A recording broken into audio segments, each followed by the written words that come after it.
So inverse variation. What do you guys think inverse variation is? If direct was the x and y, the independent and dependent behave the same, what do they do? The opposite. They do the opposite of each other. Nice job, Jordan. So inverse variation is when the independent and dependent variables have opposite behaviors. Okay. So they don't behave the same, they have opposite behaviors. So what does that mean? What does opposite behaviors mean?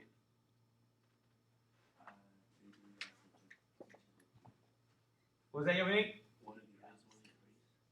Okay, so if the independent increases, what happens to the dependent? It decreases. Okay. And if the independent decreases, the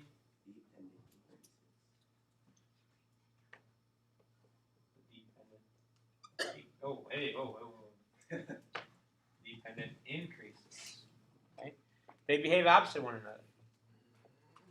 Does that make sense? Yeah. So, our equation. What do you guys think our equation might look like? So C and D are specific examples. We already talked about them, but what would the general form look like? What do you guys think? Think we still have a constant? No? Yeah, we still have a constant. Okay? So we have our independent and our dependent. So y is still our dependent. X is still our independent. K is still our constant of proportionality. Okay. So what might the equation look like? What's the equation look like?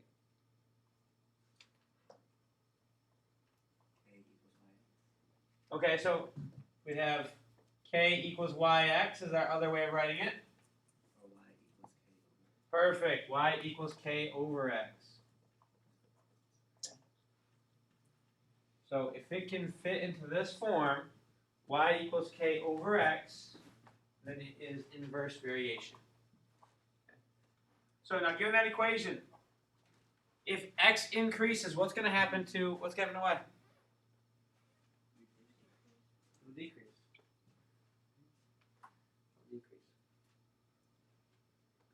So let's write some examples of this equation. So we're now what is k again? K can be any number. Positive or negative, does that matter? Nope. Positive or negative doesn't matter. Okay. And can this x be squared or cubed or? Yeah, it can be squared or cubed. So k can be any number. So what's an example? Someone give me an example of an inverse variation. You guys can pick. Anybody? 2 over x. Perfect. Okay. So we get y equals 2 over x. Can y'all see that? Yeah? I put little crossbars in my z's because my 2's do look like my z's. Okay. Got a problem wrong in college one time because I had to confuse my 2's and my z's. So I made a concerted effort to draw all my z's like that from that point forward. Never heard of that Z before. You were in my class for a whole year, Josh. Oh. All right. So now how can I write this in the alternate method?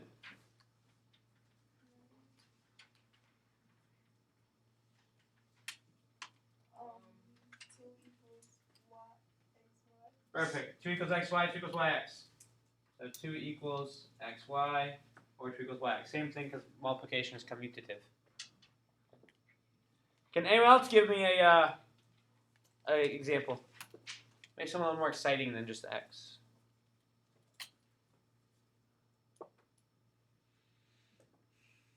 Can we use 2 numbers? What do you mean by 2 numbers?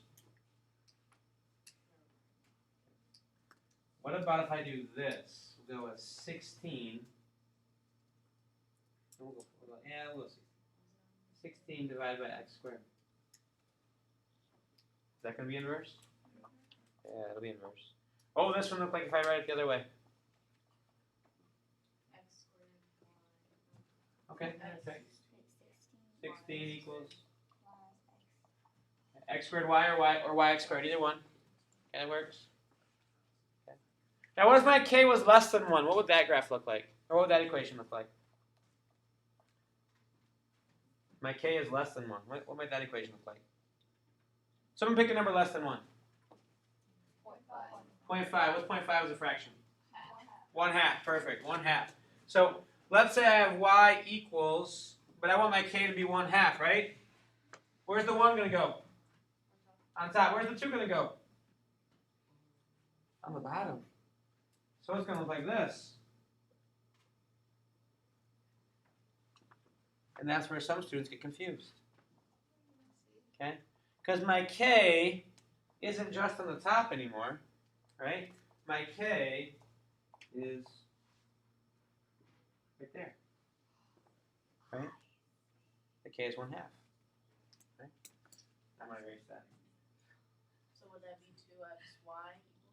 Nope. What's your k value? 1. Nope. Your k is 0.5 or 1/2, right? So what's it going to be?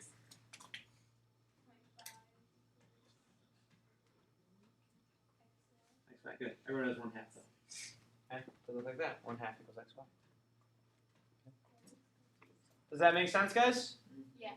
Yeah? Okay. So let's make some graphs here.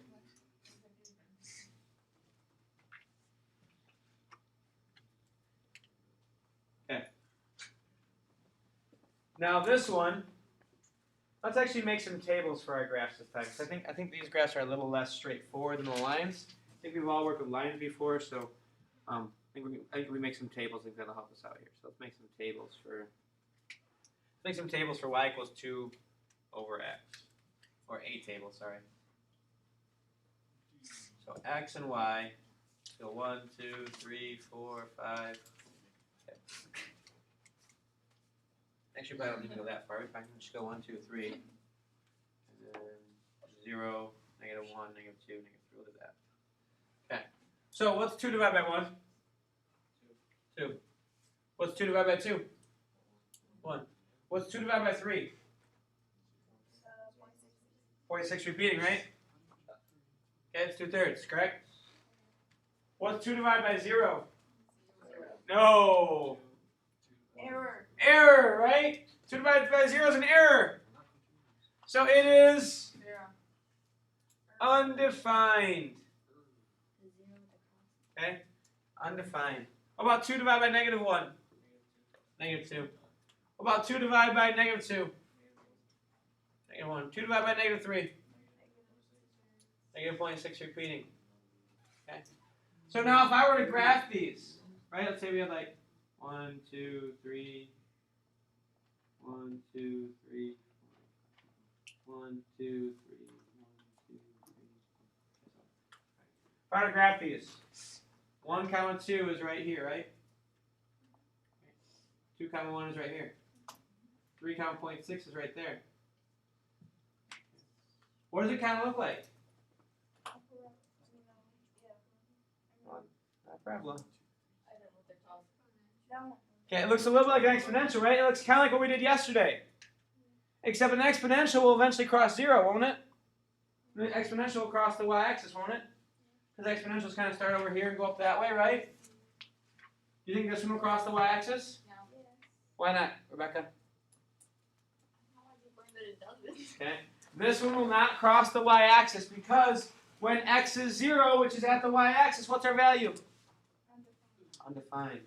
So this one will look like this. Do you think it'll ever cross the x-axis? No, it'll never cross the x-axis either. Okay. The x and the y-axis are what's called asymptotes. Now we don't need to know that until you get on later, but it's worth pointing out. An asymptote is a line that a graph will never cross. Okay? So over here, what do you think it's going to look like? Same thing. Kind of looks like a what? A butterfly. A butterfly. How does that look like a butterfly? Here's the wings. I can draw like a head right here and draw like a body right there. Squirrel. It's not a squirrel! Okay, we can call them flying squirrels, same thing. So, call them butterflies. For lack of a better word, we'll call them a butterfly. Butterflies are opposite, Okay. Use your imagination. Stop using the cell phone. Okay. Let's try 16 over x squared. This is y equals 16 over x squared. Okay. 1, 2, 3, 0, negative 1, negative 2, negative 3. 1 squared is what? One. 1. 16 divided by 1 is 16. 2 squared is what? 4. 16 divided by 4 is 4. 3 squared is what? 9. 9. 16 divided by 9 is tough one. It's like 5 point something. No, it's not 5 point something. What? Divided by 9. It's like 2 point something, right? Like 2.3. No. It's 1 point something. 1 point something. Yeah. Why don't you guys have your calculators? Why am I getting 9? You guys do 18. I do 9. I think I do 19. 2.3 is 19 divided by 9. Okay. Alright. Let's try it. So 16 divided by 9. 1.7. 7, 8. So we'll call it 1.8. So I was wrong, Rebecca was right. Alright. What about 16 divided by 0 squared? Error, right? Well, negative 1. It's not negative 16. Why not? Because when I square a negative, I get a Oh, positive 16. positive. Okay? So is this one going to look like a butterfly? No. What do you think this one looks like?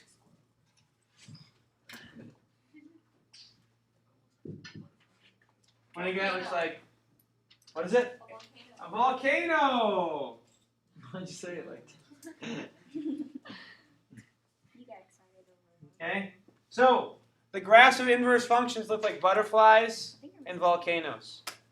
Okay. was so wrong. Do they ever cross the origin? Mr. Okay. Grant, you don't know how to spell. How do you spell volcano? With an E. And then the butterflies. Butterfly. It's It's I-E-S. Ah, That's why you're in math. you and your teacher. particulars. How do you spell volcanoes? Yes. Volcanoes. This is like volcanoes. It's like what Klingons, or Vulcans, sorry, not Klingons, it's like what Spock rides around in the water, Volcano. Bad Star Trek, though. Okay. So these never cross an axis or the origin. Okay? They'll never cross an axis or pass through the origin. Right. Does that make sense, Jamira? Okay, are there any questions?